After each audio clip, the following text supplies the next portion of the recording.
I'm Cassidy, one of your Indianapolis Colts cheerleaders, and you're watching the Bleav in Colts podcast. Welcome back to Bleav in Colts. I'm Lawrence Owen. We will not have Donald today as he is busy with real life work situations, but we have two very, very special guests from the Bleav in Saints. I'm going to start over here with David, then we're going to work with Terrance. Introduce you guys yourselves and a little bit about yourself. David Grubb, co-host of the Bleav in Saints podcast.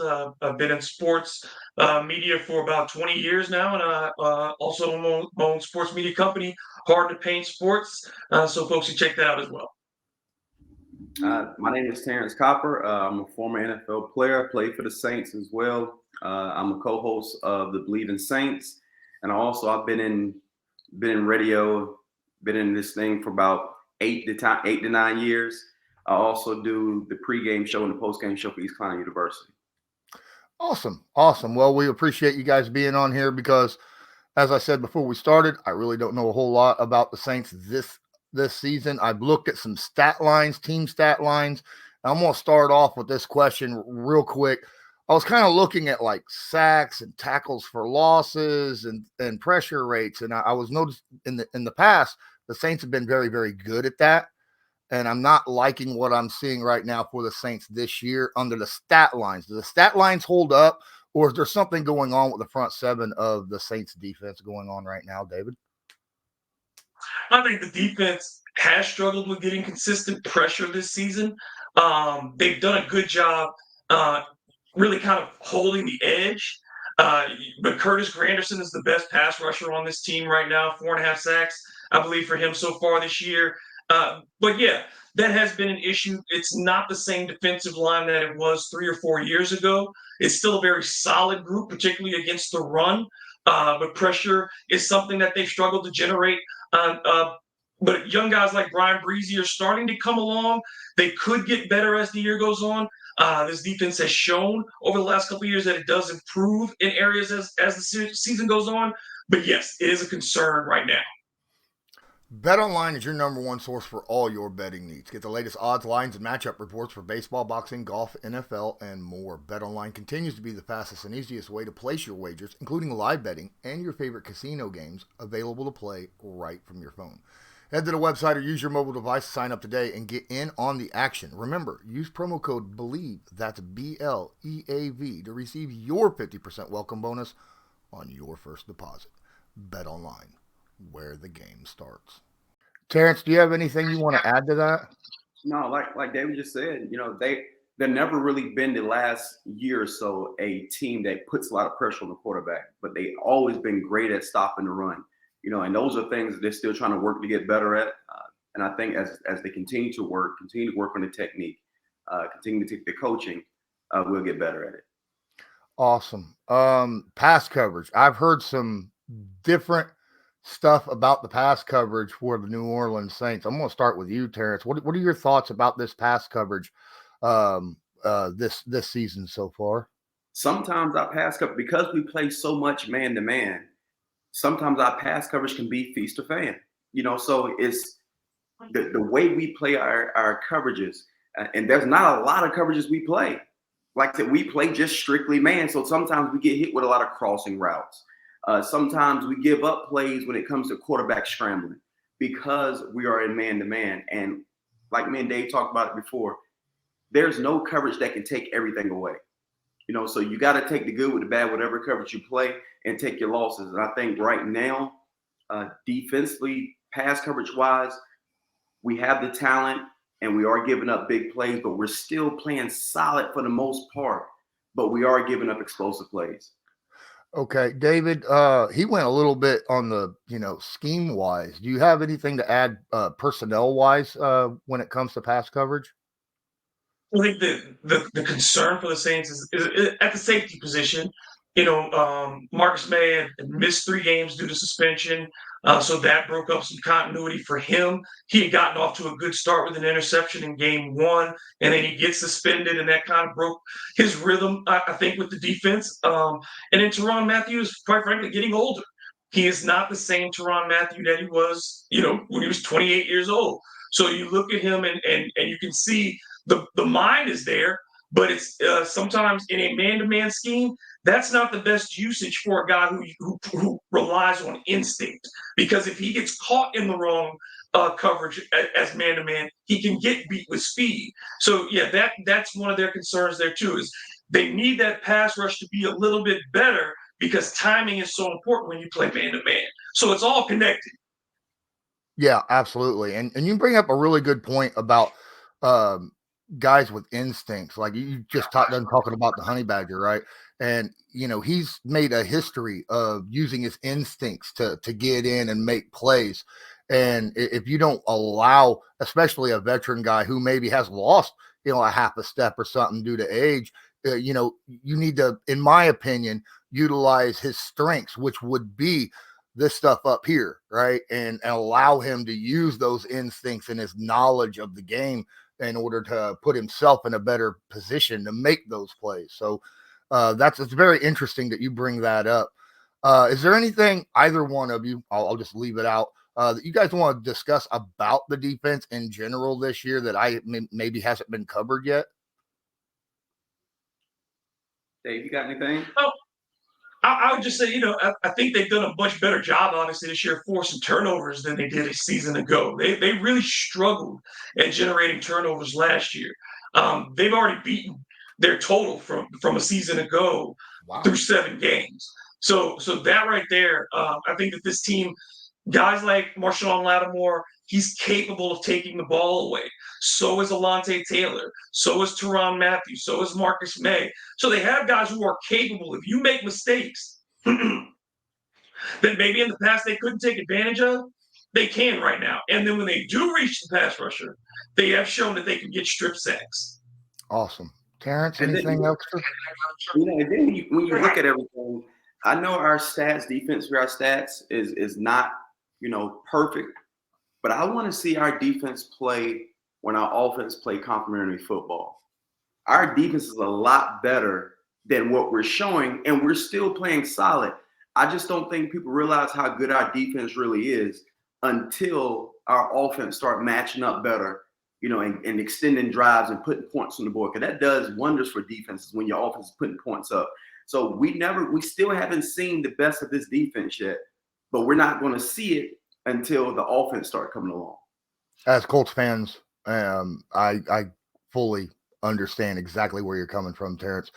The Colts, when you look at the stat lines for the Colts defensively, it looks bad, right? A lot of points, a lot of yardage in certain situations. And then you go and you look at the turnovers that the offense have had over the past few games, and you're like, you're just putting this team's defense in bad spots consistently, right? You need that complementary football on both sides of the ball in order for both the offense, the defense, and let's face it, the special teams to really bring forth their best. And if I can, that's the part too that has failed the Saints. The punting game, it was critical in that loss to Jacksonville. The shanked punt set the Jaguars up with some great field position. And Lou Hedley has not been up to par as far as what the Saints punters have been in the past. If there's one thing the Saints have had consistently over the years, are strong Pro Bowl caliber type punters. And Lou Hedley has not been that. And then Blake Grupe has missed some game winners and some kicks that he should have made in regulation. So I think that sets your defense up too, because when you got to go out on the field after you thought you had points, and then you don't, or after you've done it, your offense, you're hoping that they can set you up by flipping the field for you, and instead of a 45-yard punt, you got a 35-yard punt. That doesn't help you as much. Yeah, you're absolutely right. All right, so I want to flip over to the offense a little bit, and I've been noticing Olave has been really lighting it up this year, right? Offensively, I'm seeing them get 80, 90, 100, 110 yards receiving week after week after week, and Michael Thomas is he's producing 40, 50, 60, but it's consistent week after week after week. It looks like he's that number one to number two. He looks like he's moved to the number 2 position in the receiving target situation right now. And is that an accurate assessment coming into this, Terrance? I think it's accurate when it comes to him being a number 2. I think Olave is the number 1 guy. It's time for him to be the number 1 guy. He had a great rookie year. We drafted him in the first round. Thomas coming off back-to-back injuries. But one thing I can say, Thomas is the most consistent receiver we have on the team. He may not be the most explosive receiver on the team, but when the ball comes his way and he gets his hands on them, usually he's catching those balls. And it may not be explosive plays, but he's getting those first downs that we need. He's more of a possession receiver now and not that down the field, go get it guy. So I'm fine with how Thomas is playing. We just have to come together offensively as a unit. That's what I'm worried about. Okay. Now, my favorite player on the Saints offense is a guy. He's my favorite because availability is the best ability, right? And when you have the ability to play multiple positions at a good level, that makes it very, very important. Taysom Hill is by far my favorite guy because of his utility. David, how have the Saints been utilizing him this year? It's been inconsistent, but I think his usage is about to go up. The red zone has been the Saints' biggest area of difficulty this season with their offense. They've been able to move the ball between the 20s. But inside of that, that's where their difficulty has been. And I think a part of that's been how they failed to use Taysom. Their first touchdown that they scored against Jacksonville was led by Taysom really just bulldozing his way into the end zone. And I think that the Saints are at the stage where you're looking for any kind of spark offensively in that area. You can't rely on anybody's egos. And I think that's if over this amount of time that they had off since that Thursday night, I would hope, and from what they've said, and I've got to trust them on that. You trust a man until he proves you otherwise. You got to hope that people had that come to Jesus meeting, and in the red zone, the most effective players on this team are Alvin Kamara and Taysom Hill and Jimmy Graham. I would expect to see more usage of them in the red zone in particular, and Taysom in the backfield, I think a bit more too. As a tight end, he's fine. He's fine. But TC will tell you, you put it in his hands as quickly as possible and let him do his thing. Running routes, he's never going to be on a dime running his routes. But you get it to him quick in a screen like a bubble, or you get it to him on a pitch, or you let him take it from that quarterback position, and he's much more dynamic. And he can be that run-throw option. And I think you'll see more usage for Taysom in the coming weeks. Okay. That's good. That's good to know. Terrance, anything to add? Just in general? I just like how, like Dave said, we need to use him more. But I like how this year we're using him more in a quarterback role, not just hiking it to him and he's running. So we actually have plays in now that he's actually had the option to throw the ball. And if it's not there, then of course he'd do his deal. So I honestly like him in that role as well, having that option to throw it. And it's not just straight design runs every time he comes in, because now it keeps the defense off balance. Absolutely. Alvin Kamara, let's talk about the man. How's he look so far this year, Terrance? He's still getting his footing up under him. He missed his first 3 games. The more carries he's getting, he's going to get better. And the more our offense start to click, he's going to get better. I think they're trying to get the ball in his hands with the run game. I think they're still trying to establish the run game, even though we can kind of stick to it a little bit more. But I'm not a fan of just running the ball just to run it. We still got to run it effectively. So as we continue to get better, I think we continue to get better. Okay. David, anything to add to that? Yesterday in press conference, Dennis Allen talked about, Allen's numbers in his peak with why am I forgetting Sean Payton under his peak there, and then Sean wanted to limit his carries, cut his total touch to around 20, and he's been getting around 28 touches this season per game, and that's a lot for him. And I think not having Jamal Williams for a while due to injury impacted that. And then wanting to get him on the field after the suspension impacted that, and just use him as much as they did. And because he's an easy check down, and he can be dynamic with the ball. And I think there were some times when they kind of forced it. But like Tara said, that the offense is evolving, hopefully.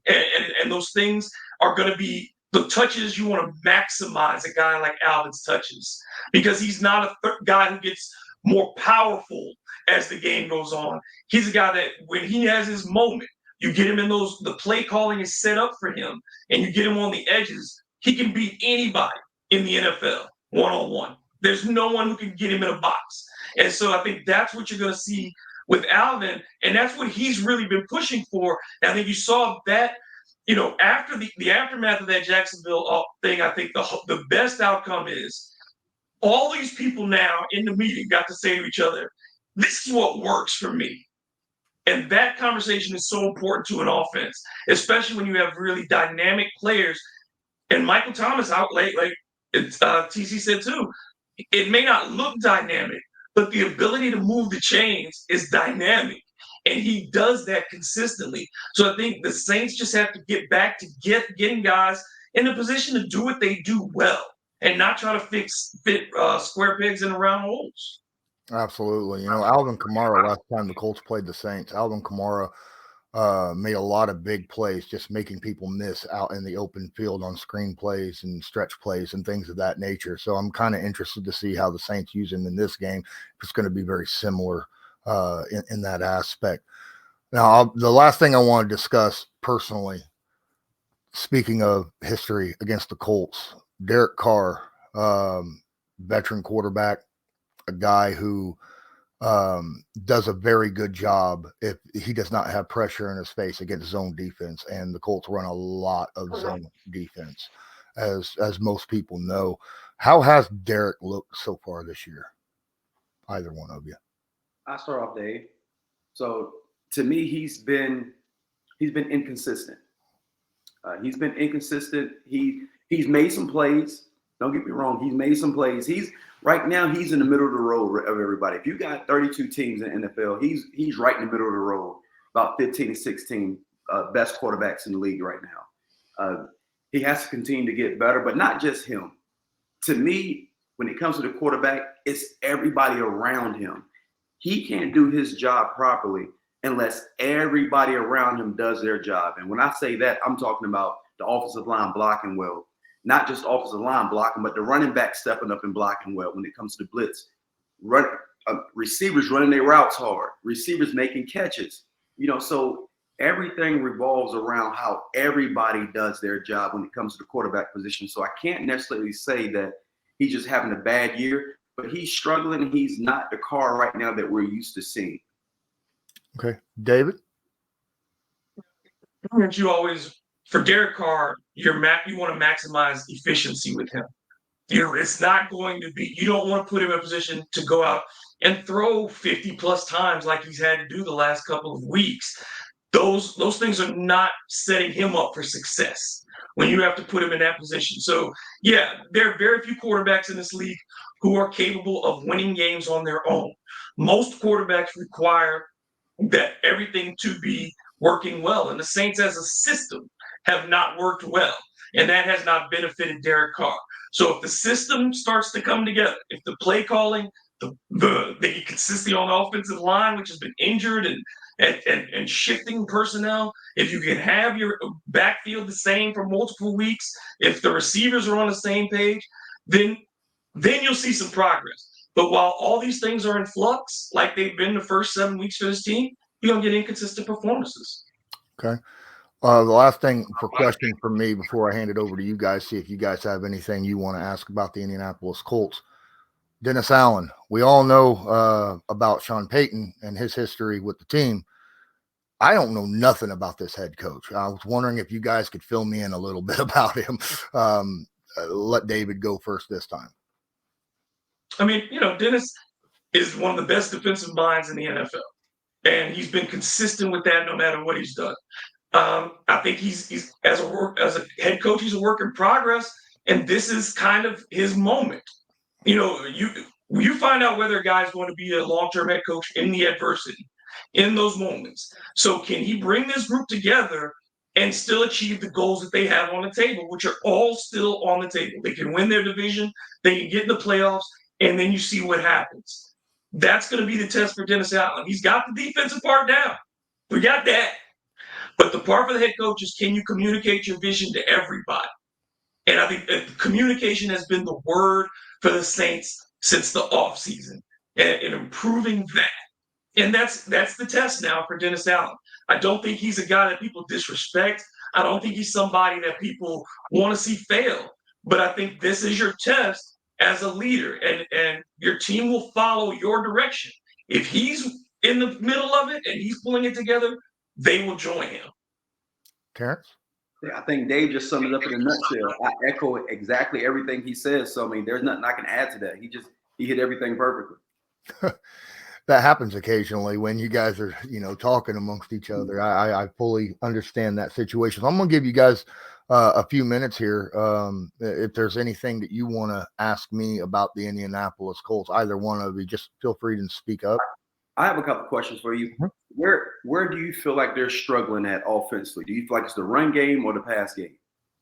Well, it is in the pass game, but only because of the turnover situation, right? When it comes to sacks, it seems like we get a lot of strip sacks rather than just regular sacks. And then, now when it comes to throwing the football, obviously not having Anthony Richardson no more, that takes away a dynamic that we had before with the power of the throws. I do feel like that threat of the run is still there with Gardner Minshew, especially now that Shane Steichen is utilizing him in more RPO systems. But I like what we have in the passing game. I like our offensive line, our running backs, and our receivers and our tight ends. I like all of that.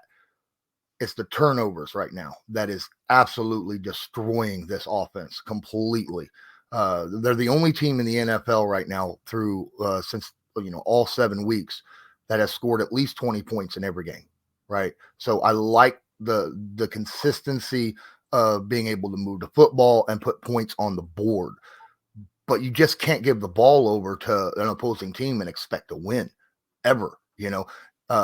Gardner's had 4 turnovers this past Sunday against the Cleveland, and he had 4 turnovers against Jacksonville the week before that. That's not any kind of recipe for success. So that's the situation that I'm looking at. I think that our receivers, all of our skill outside of the running back is very young. We have very young tight ends. We have very young wide receivers.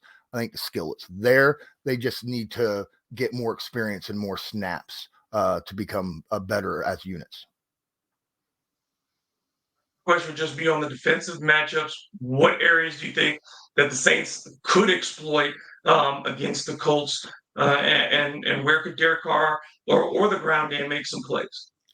Oh, on the perimeter, without any question. Right now, the Indianapolis Colts secondary is in flux. We lost, obviously, Stephon Gilmore this past offseason, asked to be traded out because he wanted to go to a team that was going to be, competing in the playoffs, and he didn't see that. So we let him go. Then Isaiah Rodgers got hit with gambling and was gone for the season, then was released. Our best at that point, we were down to Kenny Moore in the slot, and then our outside corners were guys that have had a total of 177 snaps in the NFL. We had 3 rookies and 4 guys that had very little experience. Our best corner, Dallas Flowers, lost for the season with an injury earlier this season, and now we're down to, and then our best rookie, Juju Brents, now has a quad injury. So we are very, very thin at outside corner right now. And when you got guys who can really win one-on-one matchups or find open spots in the zone against this pass defense, against rookies, a lot of rookies or very, very inexperienced corners, I think you're going to win a lot of matchups out on the outside. What do you think of the play of your special teams?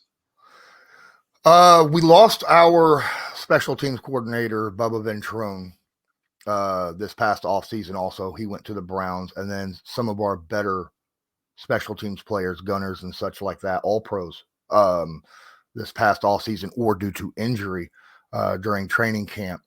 Our punter just came back from an Achilles tear from last year. There is a lot of issues going on right there.